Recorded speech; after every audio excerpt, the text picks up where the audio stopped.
Okay, let's comment on this scooter a bit. Here you can see a comparison with the old Xiaomi Pro 2. The entire construction of the Lite second generation version is significantly more robust, nicer, larger, and more modern. It looks really great.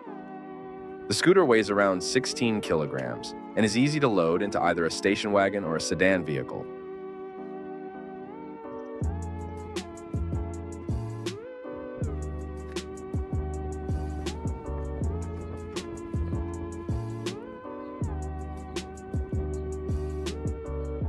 The scooter can reach a top speed of 25 kilometers per hour, primarily when the battery is fully charged and the terrain is flat. It features a nominal motor power of 300 watts, with the capability to deliver peak power of 500 watts. As you can see, when the battery is at 66% charge and the voltage is around 20 volts, it delivers a current of up to 25 amps, corresponding to approximately 500 watts of power. Unfortunately, the app currently doesn't display the power output, but this issue will likely be resolved in the next update.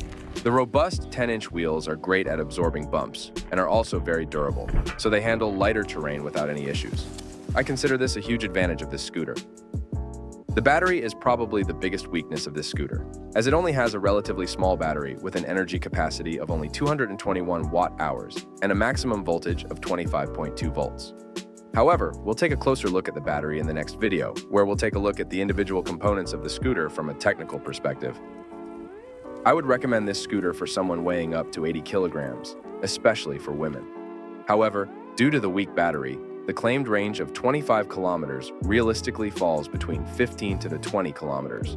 Under heavier loads, the range can drop significantly to around 10 kilometers, depending on elevation and road conditions.